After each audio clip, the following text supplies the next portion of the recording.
یہ سمجھ گیا کہ دلیل مانگنا چاہیے.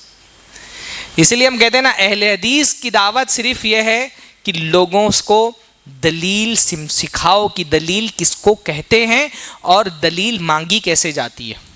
بیسک اتنا عوام میں اتنی جہالت ہے واللہ، عام لوگوں کو اتنا قرآن و حدیث سے دور رکھا گیا ہے. میری پیدائش ممبئی کی ہے، باندرا کی.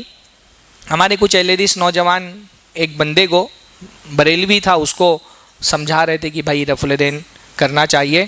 اللہ کے نبی صلی اللہ علیہ وسلم سے صحیح حدیثوں سے رفع الیدین ثابت ہے. امام بخاری نے اس کو روایت کیا ہے رفع الیدین کی روایتوں کو، رکوع سے پہلے اور رکوع کے بعد کی. اس کو سمجھایا.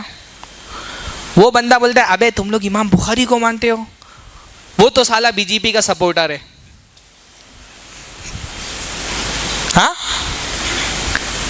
اس کو محدث امام بخاری میں اور دلی کے امام بخاری میں فرق نہیں پتا ہے. اس کو جب بتایا جا رہا ہے کہ بخاری کی روایت امام بخاری نے صحیح بخاری میں رفع الیدین کی حدیث روایت کی ہے، اس کو یہ نہیں پتا کہ یہ کوئی امام بخاری محدث ہے. اس کو لگ رہا ہے وہ دلی والا امام بخاری، شاہی مسجد کا امام، اس کی بات کرتے ہیں حدیث لوگ. تو کہتے ہیں وہ تو بی جے پی کا سپورٹر ہے. اتنی جہالت کے ساتھ آپ کیسے لوگوں کو سکھائیں گے دین کیا ہے؟ ان کو یہ سمجھنے ہی نہیں دیا گیا کہ حدیث کس کو کہتے ہیں، قرآن کیا ہے. حدیثوں کے نام پہ آپ صرف کسی بھی کتاب کے نام کے آگے شریف لگا دے، بس فلاں شریف، ان کے نزدیک وہ حدیث کی کتاب ہو گئی.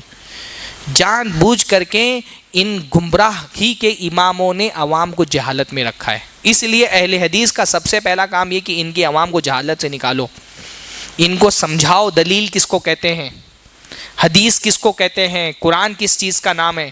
جیسے جیسے انشاءاللہ تعالی لوگوں سے جہالت دور ہوگی ویسے ویسے انشاءاللہ تعالی اہل حدیثیت پھیلے گی. تو پہلی چیز جو انسان کو گمراہی کی طرف لے کر کے جاتی ہے، صراط مستقیم کے راستے میں رکاوٹ بنتی ہے، وہ جہالت.